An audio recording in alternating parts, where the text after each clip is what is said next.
نحمدہ ونصلی ونسلم علی رسولہ الکریم اما بعد۔ رمضان المقدس کا عظیم الشان مہینہ چل رہا ہے۔ مسلمان جب روزہ رکھتے ہیں تو روزہ رکھنے کی نیت کا اظہار زبان سے ان الفاظ سے کرتے ہیں، وَبِصَوْمِ غَدٍ نَوَيْتُ مِنْ شَهْرِ رمضان۔ بعض لوگ اس دعا پر دو اعتراضات کرتے ہیں، ہم وہ اعتراضات نقل کر کے ان کے جوابات پیش کرنا چاہتے ہیں۔ ان لوگوں کا پہلا اعتراض تو یہ ہے کہ ان الفاظ کا احادیث مبارکہ میں ثبوت نہیں، لہذا زبان سے روزہ رکھنے کی نیت کا اظہار کرنا بدعت ہے اور غلط ہے۔ ہم جواب میں یہ بات عرض کرتے ہیں کہ دیکھیں، نیت دراصل دل کے ارادے کا نام ہے۔ اگر کوئی شخص دل میں ارادہ کر لیتا ہے کہ میرا روزہ ہے تو اس کا روزہ ہو گیا، زبان سے ان الفاظ کا استعمال ضروری نہیں، لیکن ان الفاظ کو بدعت اور غلط کہنا درست نہیں، کیونکہ ان کا ثبوت جناب رسول اللہ صلی اللہ علیہ وسلم اور آپ علیہ الصلوۃ والسلام کے صحابہ سے ثابت ہے کہ انہوں نے روزے کی نیت کا اظہار زبان سے کیا ہے۔ چند احادیث ملاحظہ فرمائیں۔ صحیح مسلم حدیث نمبر 1154 میں موجود ہے، ام المومنین امی عائشہ رضی اللہ عنہا ارشاد فرماتی ہیں کہ رسول اللہ صلی اللہ علیہ وسلم نے ایک دن مجھے فرمایا، اے عائشہ، آپ کے پاس کوئی چیز ہے؟ میں نے عرض کیا، یا رسول اللہ، ہمارے پاس کچھ نہیں ہے۔ آپ علیہ السلام نے فرمایا، فإنی صائم، تو میں روزہ رکھنے والا ہوں۔ یہی روایت سنن ابی داود حدیث نمبر 2457 میں موجود ہے۔ اس میں جو الفاظ امی عائشہ رضی اللہ عنہا نے نقل فرمائے ہیں وہ یہ ہیں کہ حضور علیہ السلام نے فرمایا، انی صائم، میں روزہ رکھنے والا ہوں۔ اور مسند ابو داؤد الطیالسی حدیث نمبر 1655 میں جو الفاظ ہیں وہ ہیں اذن اصوم، کہ پھر تو میں روزہ رکھتا ہوں۔ اسی طرح حضرت امام بخاری رحمہ اللہ تعالی نے صحیح بخاری میں 5 صحابہ کرام رضی اللہ عنہم کا عمل نقل فرمایا ہے کہ انہوں نے روزہ رکھنے کا اظہار اپنی زبان سے فرمایا ہے۔ چنانچہ امام بخاری فرماتے ہیں کہ ام الدرداء رضی اللہ عنہا فرماتی ہیں کہ حضرت ابو الدرداء فرماتے کہ کیا تمہارے پاس کھانے کی کوئی چیز ہے؟ ہم کہتی کہ نہیں، تو آپ فرماتے فإنی صائم یومی ھذا، کہ میں آج کے دن کا روزہ رکھنے والا ہوں۔ امام بخاری رحمہ اللہ فرماتے ہیں وفعلہ ابو طلحہ وابو ہریرہ وابن عباس وحذیفہ رضی اللہ عنہم، یہی کام حضرت ابو طلحہ، حضرت ابو ہریرہ، حضرت ابن عباس اور حضرت حذیفہ رضی اللہ عنہم نے فرمایا ہے۔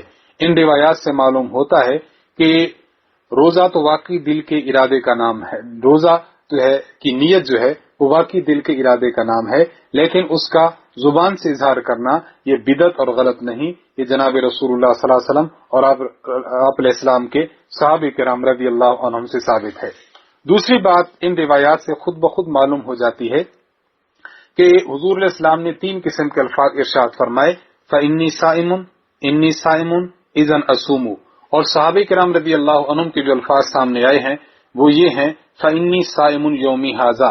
اس سے معلوم یہ ہوتا ہے کہ روزے کی نیت کا اظہار جن الفاظ سے کیا جاتا ہے اس میں وسعت ہے، چاہیں تو حضور علیہ الصلوۃ والسلام کے الفاظ بھی استعمال کی جا سکتے ہیں، اور اگر ان کو الفاظ کو استعمال نہ کریں اور الفاظ استعمال کر لیں جس طرح صحابہ کرام نے الفاظ کیے وہ بھی درست ہے۔ جب وسعت ہے تو اسی وسعت کا نتیجہ ہے کہ وَبِصَوْمِ غَدٍ نَوَيْتُ مِنْ شَهْرِ رمضان کے الفاظ کے ساتھ روزے کی نیت کا اظہار کرنا۔ لہذا اس وسعت کو دیکھتے ہوئے اب کوئی شخص اگر اعتراض کرتا ہے کہ مجھے فلاں الفاظ اور فلاں الفاظ حدیث میں دکھا دو، تو اس کا مطالبہ کرنا غلط ہے۔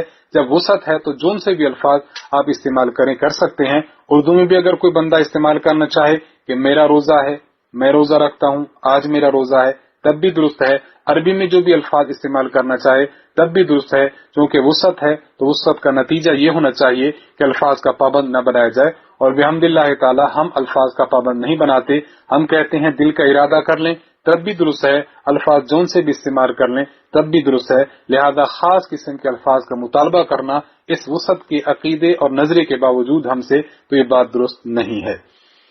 دوسرا اعتراض ان لوگوں کا یہ ہے کہ یہ دعا ٹیکنیکل طور پر اور تکنیکی طور پر غلط ہے۔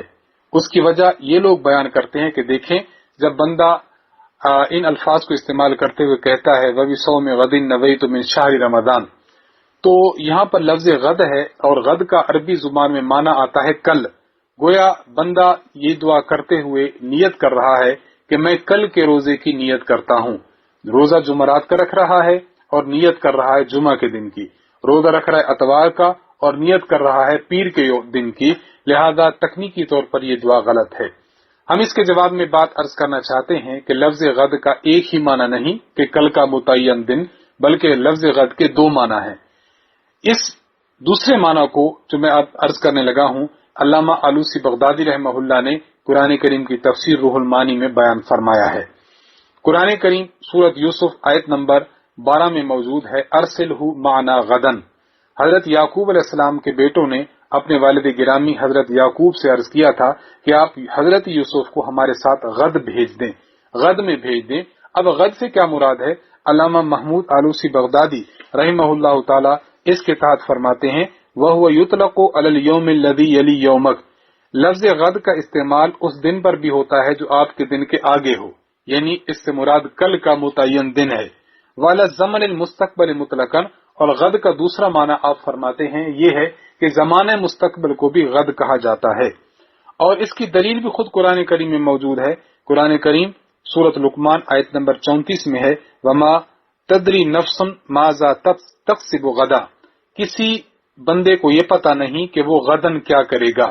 یہاں پر بھی لفظ غد ہے، اور اس کے تحت علامہ آلوسی لکھتے ہیں، اے فی الزمان المستقبل، زمانے مستقبل میں انسان کیا کرے گا انسان کو پتا نہیں۔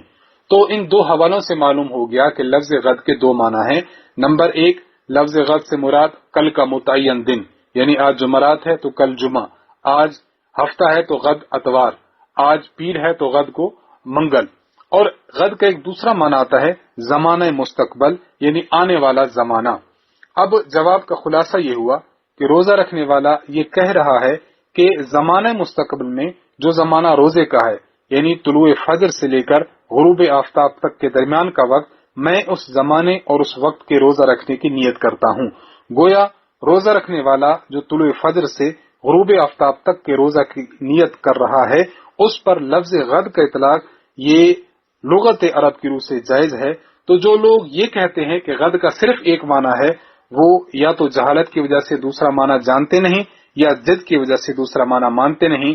ہم جانتے بھی ہیں اور بحمد اللہ تعالی مانتے بھی ہیں، لہذا یہ جو دو اعتراضات تھے ان کا ہم نے دلائل کی روشنی میں جواب دے دیا۔ اللہ رب العزت سے دعا ہے اللہ تعالی رمضان کی عبادات اور ریاضات کو ان شبہات سے بچتے ہوئے ہمیں صحیح راہ پر گامزن رہ کر عمل کرنے کی توفیق عطا فرمائے، بجا لانے کی توفیق عطا فرمائے۔ وآخر دعوانا ان الحمد للہ رب العالمین۔